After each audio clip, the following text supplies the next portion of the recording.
ചെർപ്പുളശ്ശേരി നഗരസഭ തദ്ദേശ സ്വയംഭരണ തെരഞ്ഞെടുപ്പിന്റെ ഭാഗമായി കാറൽമണ്ണ 7-ാം വാർഡ് ആലുംപാറയിൽ തെരഞ്ഞെടുപ്പ് കൺവെൻഷനും തെരഞ്ഞെടുപ്പ് കമ്മിറ്റി ഓഫീസ് ഉദ്ഘാടനവും സംഘടിപ്പിച്ചു. Shoranur MLA P K. Sasi convention ഉദ്ഘാടനം ചെയ്തു. തദ്ദേശ തെരഞ്ഞെടുപ്പിന്റെ ഭാഗമായാണ് ചെർപ്പുളശ്ശേരി നഗരസഭ കാറൽമണ്ണ കരുമാനാംകുറിശി 6-ാം വാർഡിൽ LDF കൺവെൻഷനും തെരഞ്ഞെടുപ്പ് കമ്മിറ്റി ഓഫീസ് ഉദ്ഘാടനവും സംഘടിപ്പിച്ചത്. പരിപാടിയുടെ ഉദ്ഘാടനം ഷൊർണൂർ എംഎൽഎ പി.കെ. ശശി നിർവഹിച്ചു. അഴിമതിക്കാരായ നഗരസഭ UDF ഭരണസമിതിയെ ജനം ഈ തെരഞ്ഞെടുപ്പിൽ നഗരസഭയിൽ നിന്നും പുറത്താക്കുമെന്നും LDF വമ്പിച്ച ഭൂരിപക്ഷത്തിൽ വിജയിക്കുമെന്നും എംഎൽഎ ഉദ്ഘാടന പ്രസംഗത്തിൽ പറഞ്ഞു.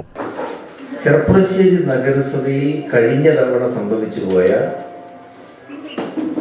ഒരു ജാഗ്രതക്കുറവിന്റെ ഭാഗമായി തന്നെയാണ്. അതുപോലെ തന്നെ ജാഗ്രതക്കുറവിന്റെ ഭാഗമായിട്ടാണ് കമ്മ്യൂണിസ്റ്റ് പാർട്ടിക്കും ഇടതുപക്ഷ ജനാധിപത്യ ശക്തികൾക്കും പറ്റിപ്പോയ ഒരു ജാഗരൂകതയുടെ കുറവിന്റെ ഭാഗമായി നഷ്ടപ്പെട്ടു പോയ ഭരണം, മുനിസിപ്പൽ ഭരണം തിരിച്ചു പിടിക്കുന്നതിന് വേണ്ടിയുള്ള രാഷ്ട്രീയ പോരാട്ടമാണ്. ഈ മുനിസിപ്പാലിറ്റിയിൽ പല കാര്യങ്ങൾക്ക് വേണ്ടി ഞാൻ എല്ലാ സ്ഥലങ്ങളിലും ഞാൻ പോയിട്ടുണ്ട്.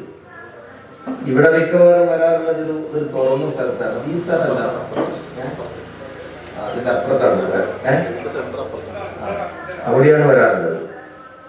അവിടെ വെച്ചിട്ടാണ് ആളുകളെ കാണുക. എല്ലായിടത്തും പോകുമ്പോൾ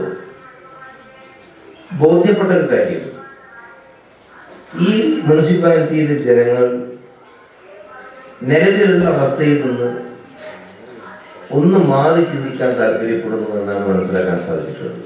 വാർഡ് കൺവീനർ MR രാജേഷ് സ്വാഗതം പറഞ്ഞ പരിപാടിയിൽ CPIM ബ്രാഞ്ച് സെക്രട്ടറി ഹരിദാസൻ അധ്യക്ഷനായി. Local secretary M Siju, local committee അംഗങ്ങളായ ചന്ദ്രൻ, മുസ്തഫ കമാൽ തുടങ്ങിയവരും 7-ാം വാർഡ് സ്ഥാനാർത്ഥി നിർമ്മല, 9-ാം വാർഡ് LDF സ്വതന്ത്ര സ്ഥാനാർത്ഥി C കമലം, 8-ാം വാർഡ് സ്ഥാനാർത്ഥി P അംബിക തുടങ്ങിയവരും പരിപാടിയിൽ പങ്കെടുത്ത് സംസാരിച്ചു. CCN ചെർപ്പുളശ്ശേരി.